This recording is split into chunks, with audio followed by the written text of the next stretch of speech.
morning, trade professionals. Happy Monday. It's a beautiful week. It's one day after the Super Bowl.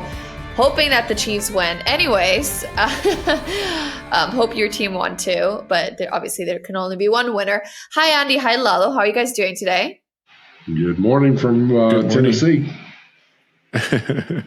Awesome. Great. So we're going to dive straight into some articles. We have some topics that we haven't really talked about. The first one is on solar panels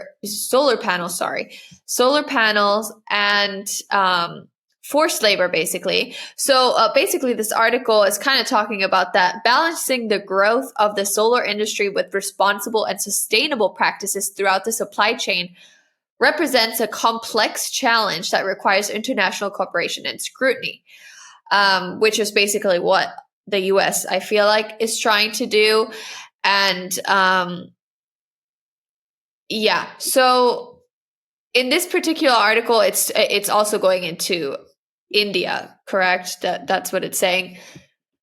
Go ahead. Okay, so from reading it, and maybe you guys can give a little bit more input in it, obviously there is a threat to importers and exporters, but if I was an importer or an exporter, probably a question that I would ask if there's any immediate errors in my supply chain that require improvement or attention to meet the objectives of the agreement from this particular article. Yeah, I think it mostly involves the importers in this case, only because demand for solar here in the United States has apparently gone up, where India has not suddenly, but they have always been one of the leaders in solar equipment and components, et cetera, in the solar industry. And so they are obviously just shooting up to the top, mostly because it had been found or it had been discovered in the past that a lot of that solar materials come from China, from the forced labor region, or that they were made through forced labor. And so indirectly now they're selling to India, in my opinion, in an effort to kind of mask or kind of just get the imports into the United States as if they were not forced labor because they came from India. But as we all know, I mean, if it has any kind of origin in for forced labor, it's still susceptible to UFLPA or UFLPA.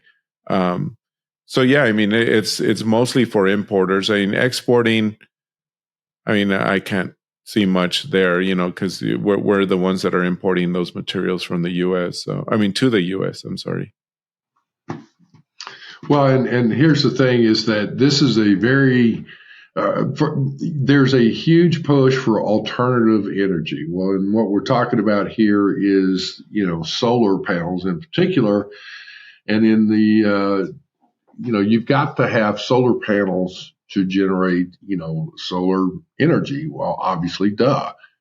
There have been this, a lot of solar panels manufactured by China, and that was a big issue because the factories that produced those panels were the focus on the Uyghur population that was forced labor. They were by China, the Chinese government had incarcerated or forced people to work in these factories.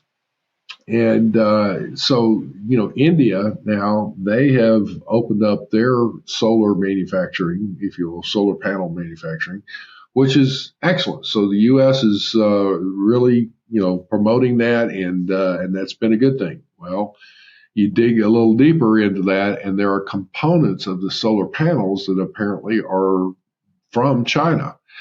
And so that's the issue, is that these goods with components from China, but are, the panels themselves basically are manufactured in India and then sold to companies in the U.S. and imported into the U.S.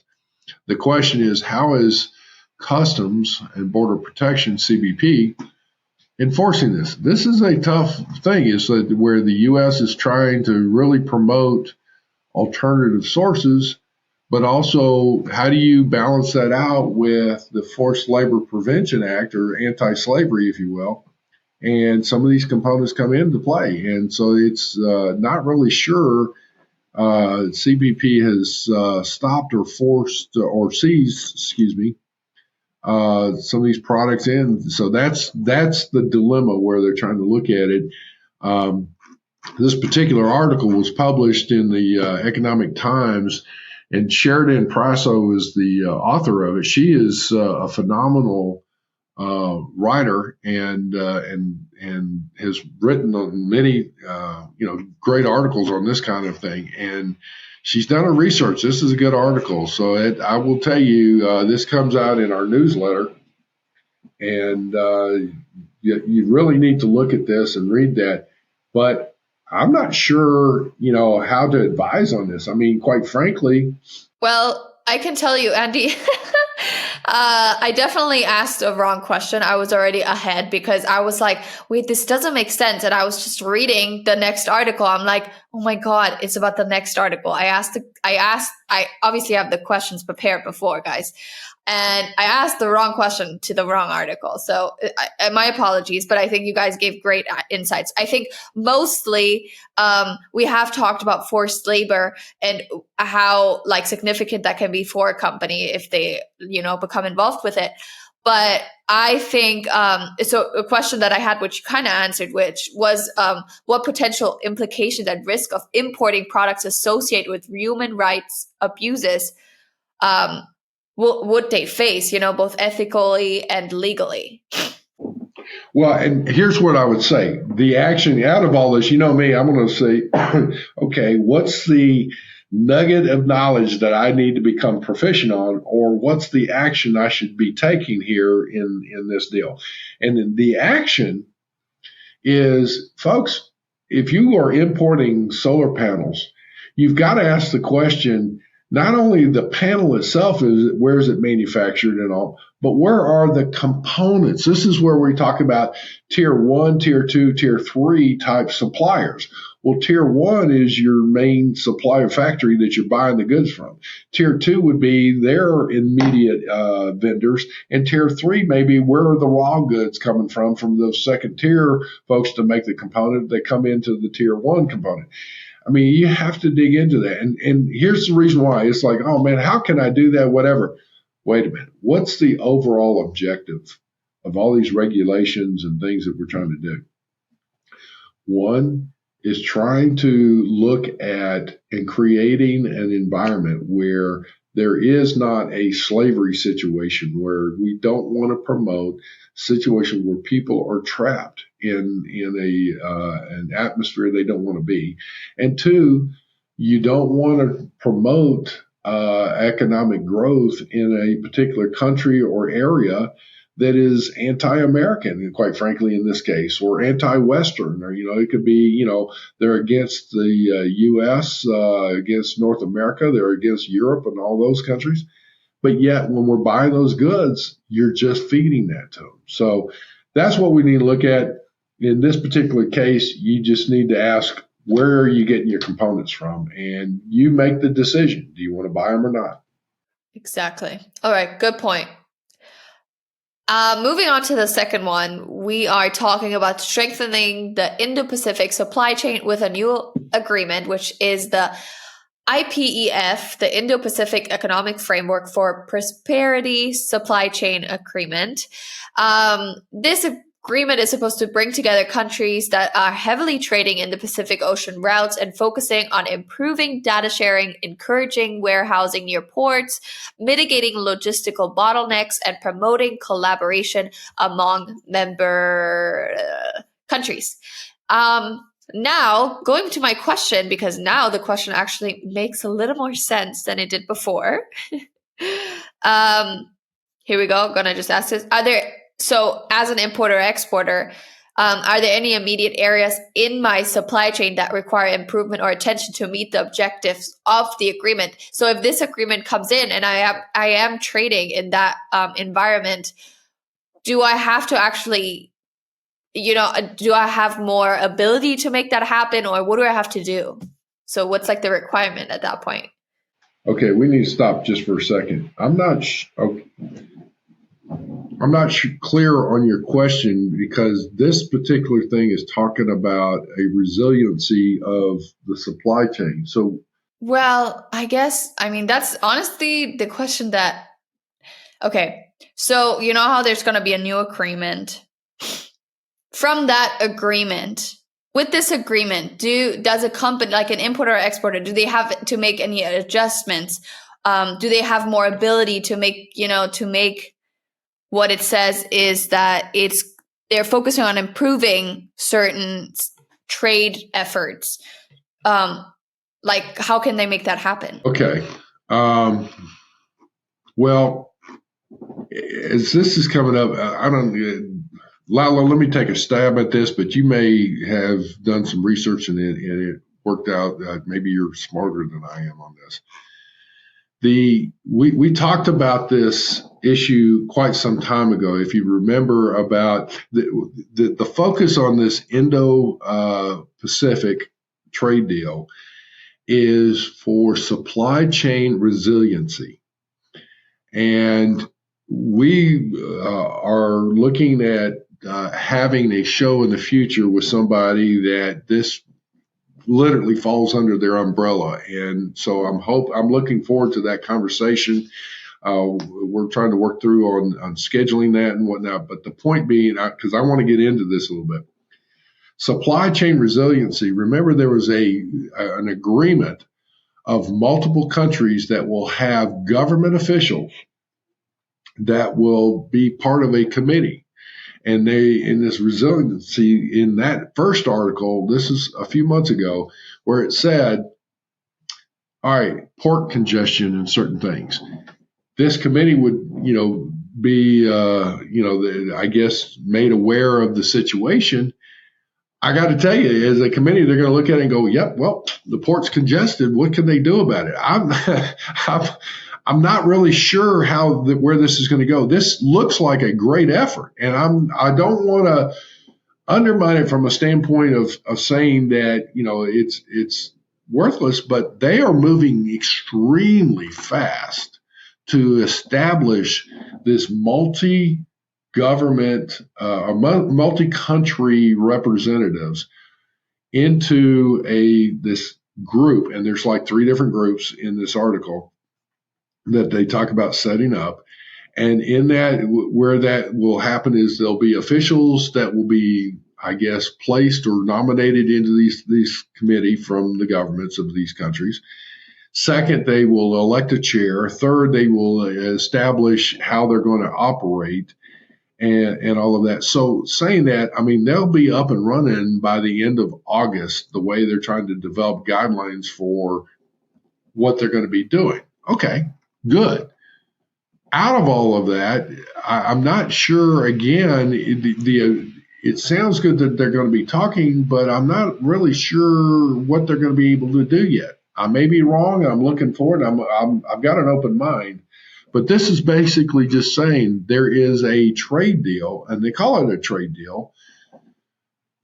I don't see a lot of stimulation of trade between all the countries. What I see is they're looking at trying to manage the supply chains and then focus as a multi-country group to try and resolve bottlenecks in a nutshell. I don't know. Lalo, have you got that? I don't know. I'm going to try to. I'll try to answer the question as best as I can, and as quickly as I can, because I know we're running out of time and we've only got a few minutes here. So, number one, when I read this, it made sense to me that this is important because the Biden administration. It's important for the administration. Let me just say that. Why? Because it aligns with his goals for trade. His goals for trade were more focused on labor, labor concerns like forced labor, and environmental, as we all know, like green trade. Okay, so those are the 2 things that have been very prevalent with the Biden administration trade policy. And this program, the IPEF, totally aligns with that. I mean, and so But to answer your question, Annik, so what can suppliers or importers do, et cetera, or how do they prepare for this?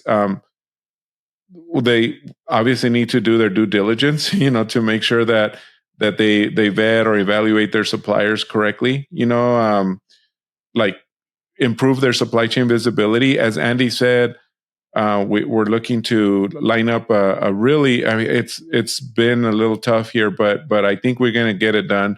We're looking to line up a top official from DHS, from Department of Homeland Security, where this supply chain resiliency falls directly under their responsibility. So I think that would be a very good conversation. So in that vein, educate yourselves. Just educate yourselves on what it is that you need to be ready and prepared for this. In the sense that, like our podcast, for example, when and if we have that episode, that would be a really good one. And anything else that we may offer here at Global Training Center as well. Just keep up with any like newsletters or news information that we post, and of course, just like podcasts and regular training. So anyway, so those are a few things I guess that I can think of. There's that to kind of answer your question. It's just that it's like Andy said, so new. We don't know exactly where this is going, or how exactly are the objectives to be able to plan towards. But anyway, so I guess we can move on. That makes sense. I think that's a good answer. The last one, I have a simple question. Shouldn't be too long because it's basically more than a statement than anything. I was about to say the other one. Mexico surpasses China as the top supplier of goods to the US, which is kind of an evolving trade landscape. Basically, it says that the Biden administration has been focusing on friendshoring and nearshoring strategies, along with Mexico's proximity and the benefits of the USMCA, have kind of made Mexico very attractive option for the US companies, which an attractive option because China kind of is not in favor right now for the US, right?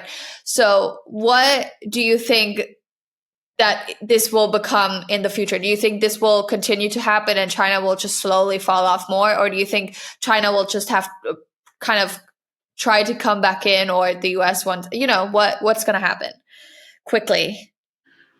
Well, I mean, this is old news, to be honest. This is reported by ABC News. We've already talked about this a while back. But this was official. Oh, because this is official now. So yeah, that's why. Well, okay. I just will say that not only did China drop from the number one supplying country of goods into the U.S., they dropped from number one down to number three. Mexico stepped up and surpassed China, obviously, as the biggest supplier of goods, but they assumed the number one role. Canada's number two, and then China's number three. And the goods coming from China has dropped by, this article is showing, by as much as 20% from comparing 2023 versus 2022. That all just goes in line with the people are tired of hearing about the China-U.S. tensions, the geopolitical tensions. The anti-slavery legislation, the Uyghur Forced Labor Prevention Act, that I think has had a major play on that, along with, Canada and Mexico both have put in legislation that is anti-forced labor. And so that I think has some things to deal with that. And then the threat of China attacking Taiwan and trying to take Taiwan back. Well, that's just another area where that's going to be, people are tired of all this mess, and it's constantly what's going to happen. And so, the net result is people was like, you know what? I don't need to look at China. I'll look somewhere else. Yeah, makes sense. And yeah, we have talked about it. You're very right. Lalo, you have anything before I close it off with a fun fact? Okay. No, we're about out of time. So go ahead. Yeah. So, yesterday was the Super Bowl, or still future for us now, but we're still waiting to see who will win. We know by now at this point. But here's a few logistics fun facts. So there's going to be, there's so much logistics happening with the Super Bowl, because the stage, the equipment, the halftime show, it has to be set up in a matter of time. It has to be put down in a matter of time. It's kind of crazy. And this is one of the smallest NFL stadiums, actually. Roughly, it says the fourth smallest. Anyways, wait, is this even right? Yeah, it's right. That's crazy. So there's about to be roughly 1.45 billion chicken wings are consumed during the Super Bowl which is crazy. Wow, I'm not eating chicken wings. And lots of potato chips, lots of avocados, lots of popcorn, lots of nuts, beer, bacon, ribs, tortilla chips, cheese. Sounds like a little fiesta, honestly. How hilarious. That's awesome. It is a fiesta. Yeah, basically it is. And but yeah, whether you rooted for the Chiefs or the 49ers, I hope it was a good game. You enjoyed it, and I hope you had lots of those 40,000-pound loaded trucks of snacks. That's what it says. 40,000-pound loaded trucks it would take to get America's favorite game day snacks to the fans' homes. That's crazy. 40,000. Wow. Anyways, fun show. We will see you next week. Thank you so much for tuning in. Sorry, this was a little bit of a quicker one, but we will see you next week, and have a great week. Bye-bye. Bye. Folks, have a good day. Thank you very much for joining us. Simply Trade is brought to you by the generous contributions of Global Training Center. You can follow the show and GTC on LinkedIn or Twitter and other social networks. Make sure you check out the show notes in the description for a full rundown of today's show with all the important links. Also, make sure that you share this with a friend and subscribe on your favorite streaming platform. We really like hearing from you. If you enjoyed the show, make sure to rate and review wherever you listen to this podcast. If you or someone you know would like to be a guest in the show, or would like to sponsor Simply Trade, or suggest any topic you would like for us to discuss, please contact us via email at simplytrade@globaltrainingcenter.com, or you can DM us on Twitter at simplytradepod. Thank you again for the privilege of your time. Happy trading. Simply Trade is not a law firm or an advisor. The topics and discussions conducted by Simply Trade hosts and guests should not be considered and is not intended to substitute legal advice. You should seek appropriate counsel for your own situations. These conversations and information are directed towards listeners in the United States for informational, educational, and entertainment purposes only, and should not be substituted for legal advice. No listener or viewer of this podcast should act or refrain from acting on the basis of information on this podcast without first seeking legal advice from counsel. Information on this podcast may not be up to date depending on the time of publishing and the time of viewership. The content of this posting is provided as is. No representations are made that the content is error-free. The views expressed in or through this podcast are those of the individual speakers, not those of their respective employers or Global Training Center as a whole. All liability with respect to actions taken or not taken based on the contents of this podcast are hereby expressly disclaimed.